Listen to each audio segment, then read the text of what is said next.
The emerald ash borer has made its way to Texas. The emerald ash borer is considered to be the most destructive forest pest ever seen in North America. This invasive species has been in the United States since around 2002 when it was found in Detroit, Michigan. These half-inch long metallic green beetles begin as larvae that feed almost exclusively on ash trees.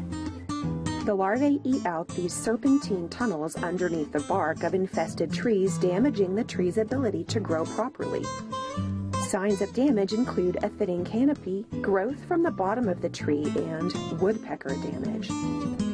Damage from this invasive pest has devastated trees in Ohio, Illinois, and other regions where ash trees are a major part of the ecosystem. The right kind of pesticide treatments can effectively control this pest. To learn more, complete this video course and talk with your local county extension agent or local forester to see if your area is at risk for this pest.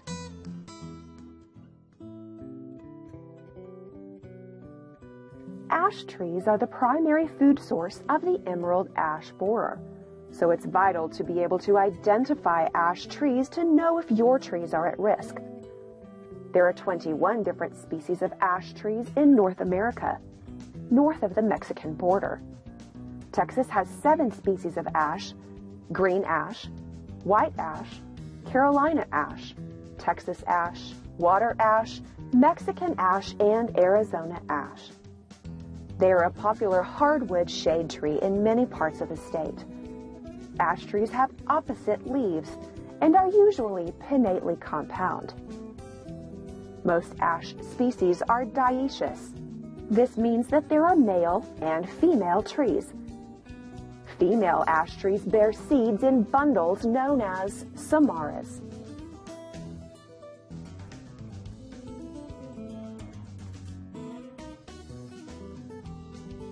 So, what is this insect that's damaging ash trees?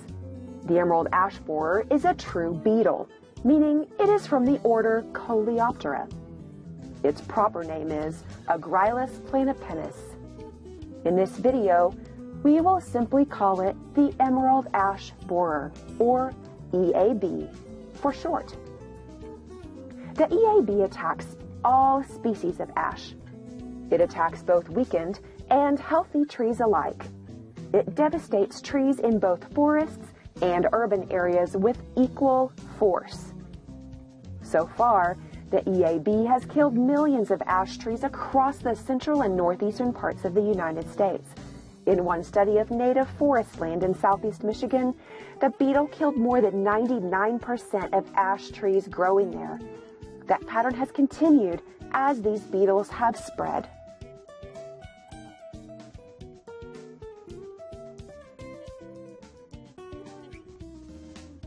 So why should people care about losing this one specific kind of tree? Ash is a favorite wood for many different applications because of its dense, hardwood characteristics. Most prominently, many famous brands of wooden baseball bats are made from ash. Tool handles, oars, pallets, railroad ties, bows, and electric guitars all can be made from ash. Ash is also a popular firewood, and its seeds are a favorite of some birds. This makes ash trees important for many things we use on a daily basis. Therefore, any pests that cause damage to ash trees puts at risk the materials that go into these goods. Plus, in many cases, the damage is so bad that the trees must be removed, or the tree simply dies from too much damage. This decreases the aesthetic and cultural value that communities derive from these large, beautiful trees. EAB-damaged trees also pose a safety hazard to homes, electrical lines, and people. The Texas A&M Forest Service also warns that losing and removing all of the ash trees without mitigation or a replacement plan could increase stormwater runoff and water consumption, as well as enhance heat island effects and increase energy costs. And it can also decrease property value and the character of your neighborhood. As if that weren't enough, EAB has recently started to attack a new species that's not ash. In 2015, adults and larvae were found in a white fringe tree in southeast Ohio. This tree was attacked even though there were available ash trees nearby. If this pattern continues, other species that are close relatives to ash and white fringe tree could become victims. Other close relatives include Foresteria species. One example of that is Texas elbow bush, shown in the previous image. Another example are Osmanthus species, which could include Forsythia. The next species that is a close relative is the Olea species, and that includes olive trees.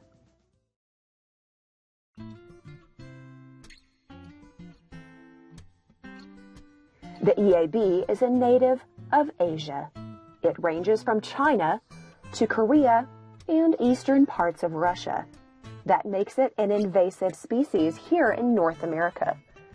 It is likely that EAB hitched a ride in pallets or some other shipments of goods that came from Asia. There's no way to be certain about how it got here. However, it is certain that it was first detected near Detroit, Michigan in 2002. Some evidence suggests that EAB has been present in that area since the early 1990s, as it can take several years for infestations of EAB to show visible damage. By 2003, there were between 5 and 7 million dead or dying ash trees within a 6-county region in southeast Michigan. Scientists in the United States initially knew very little about this insect, and only 2 pages in a single Chinese textbook, plus a few taxonomic references in peer-reviewed journals, even mentioned this beetle. After being found in Michigan, it began to spread across the range of ash trees in the eastern half of North America, including Canada, which is not shown on this map. The green area represents the range of ash trees. However, this darker area represents the range of the emerald ash borer in the United States. It has been found in Colorado, but this is an outlier state not directly attached to the other range. Many think that the EAB was transported there in firewood imported from other parts of the United States. In May 2016, EAB was confirmed in Texas. Harrison County, where the county seat is Marshall, is the first Texas county to report the presence of EAB. This is just a short distance from the closest federal EAB quarantine area, which covers southern Arkansas and northern Louisiana. Right now, the immediate concern in that area is ash trees within 15 to 25 miles of this first sighting, as this is the typical pattern of movement for this insect. EAB adults can fly at least half a mile from the tree where they emerged as adults. However, if someone buys an infested tree at a nursery or brings infested logs into an uninfested area, this can spread the insect. Of course, insects could be transported with firewood or by other unintentional means, as is suspected in Colorado.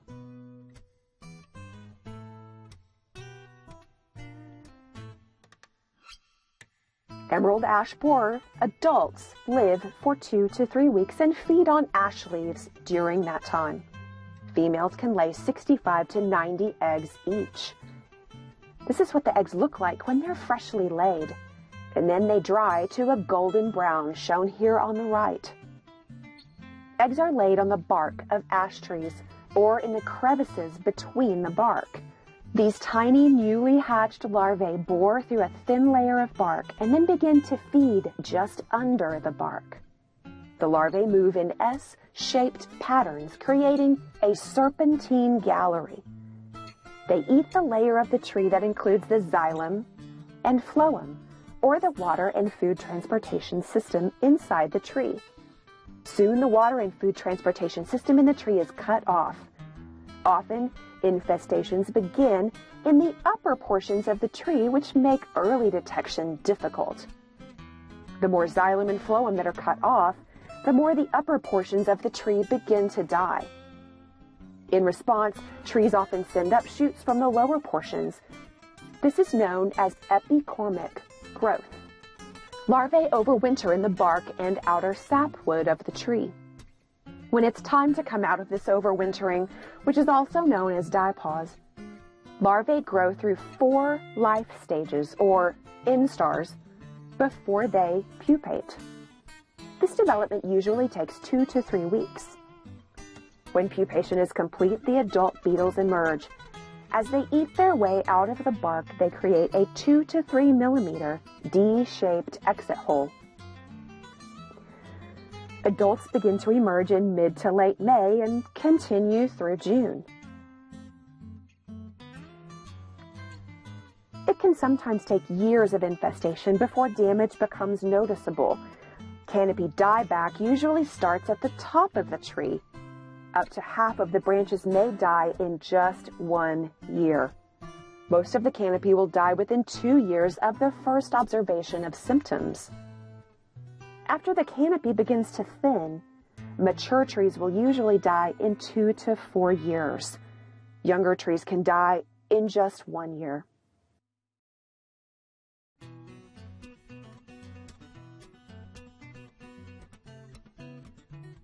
Not all borers in ash trees are emerald ash borers, so it's important to be able to differentiate between some common look-alike insects. This is the ash and privet borer. It's not green and it has tan spots on its legs and wing covers. If you compare the larvae, you can see that the ash and privet borer's body is tube-like. The EAB larvae is flat, and its sections are bell-shaped. In looking at the damage caused by the ash and privet borer, you can also see that the tunnels are not serpentine, as is the case with EAB. Maybe the most common look-alike in Texas is the red-headed ash borer. This borer has long red legs and yellow stripes on its wing covers. EAB is metallic green. If you compare the red-headed ash borer larvae to EAB larvae, you'll see that it is also tube-like. EAB larvae again are flat and much lighter tan, almost white. Damage from red-headed ash borers closely resembles damage from ash and privet borers. That is to say, the damage they cause does not have the signature serpentine damage credited to the EAB. Looking now at the exit holes of various borers, the EAB exit hole is D-shaped and will be about 1/8 of an inch or 2 to 3 millimeters in diameter. Anything larger than this is not an EAB. The clear wing borer exit hole is round and twice that size, 6 millimeters. Round-headed borer exit holes are oval-shaped and the same size as the clear wing borer, about 6 millimeters. To review, let's look again at the EAB. Notice the metallic green color. Adults are usually about 1/2 inch long or just smaller than the size of a penny. Larvae are flat and have bell-shaped sections. They create serpentine or S-shaped tunnels just under the bark of ash trees. This may be the best diagnostic symptom for this pest.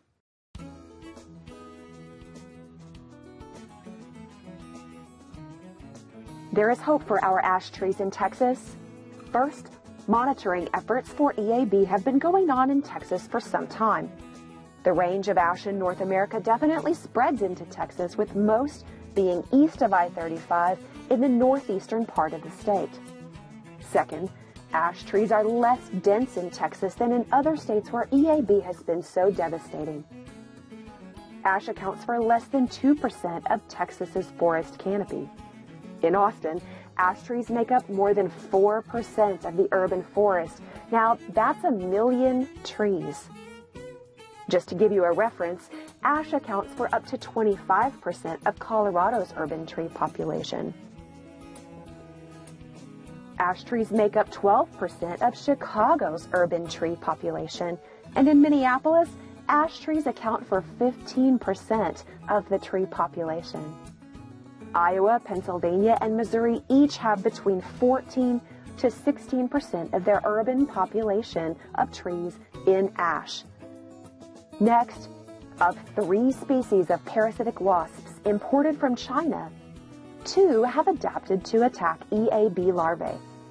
Some areas have seen a 5-fold decrease in EAB density after release of these parasitic wasps. The wasp larvae shown here eat the EAB larvae. It's too soon to determine whether this method will achieve EAB control or not, but it does give us hope that we will find a long-term, cost-effective solution. There are species of resistant Asian ash. Researchers are trying to identify the source of the resistance to use that in future plant breeding efforts such as conventional horticultural crosses or gene implantation. Finally, more than 10 years of research has yielded multiple effective treatment methods, including at least one option that is considered organic.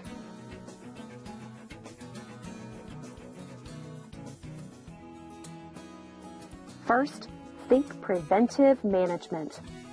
If you are less than 15 miles from a known infestation, preventive treatment might be a good option. Trees less than 15 miles from a known infestation are known to be at high risk for EAB. However, you can preventively treat for this pest. Trees outside the 15-mile radius but closer than 25 miles are at low risk for EAB and probably will not require preventive treatment. But movement of infested wood can create outlier sites that may take several years to show up. Just because you're treating preventively does not mean that you will not get infested. Infestations are likely to be present for 4 to 6 years before you notice them. Nevertheless, early treatment with recommended insecticides are effective at protecting infested trees from further damage. Follow the insecticide treatments outlined later in this video or contact a professional and scout for signs of EAB adults and exit holes. Another sign of potential infestation is woodpecker damage. Woodpeckers eat insects inside the bark of the tree. So if your ash trees are showing a lot of woodpecker flecking, this is a sure sign that you should scout more closely for the other signs of EAB in your ash trees. If you know you have EAB present in your trees, treatment yearly or even every other year may be needed for the foreseeable future to protect your trees. Treated trees may survive and be attractive for many years to come. This also allows time to generate funds to cover tree removal costs if that becomes necessary. Insecticide treatments have been shown to decrease or even reverse canopy decline over several years of regular application. 2 methods of professional insecticide application have shown success.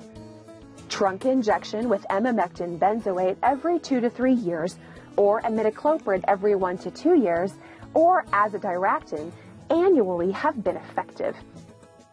Soil and bark treatment with imidacloprid at a high rate as a soil injection or as a drench annually, or dinotefuran as a soil injection, soil drench, or bark spray annually.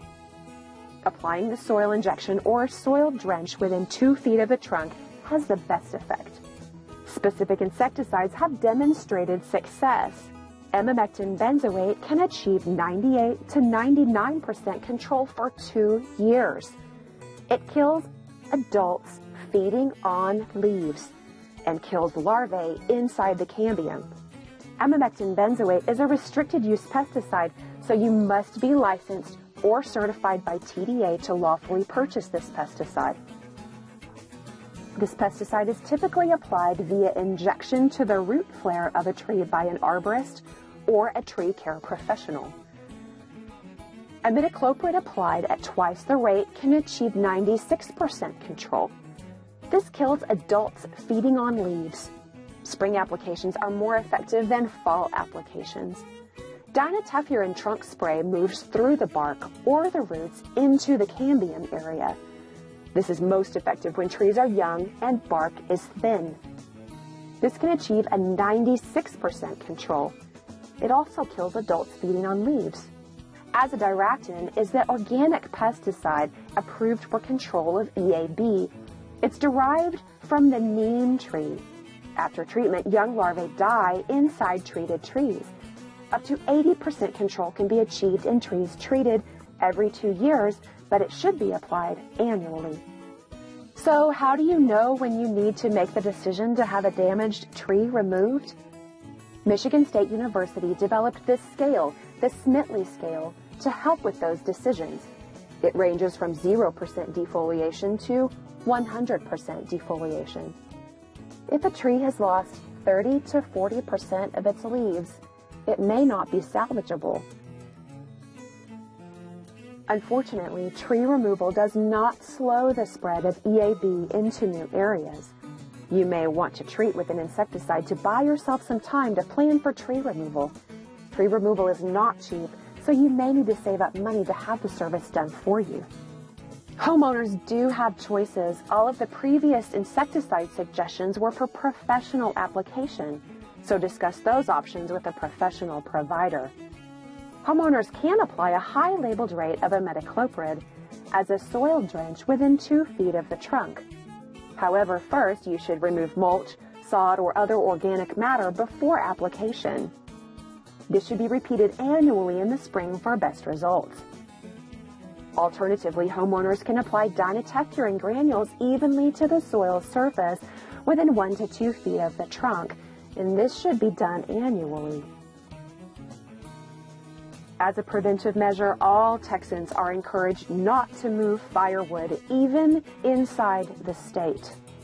If you do camp, purchase local firewood that's certified to be free of pests. This should be noted on the packaging at the time of purchase.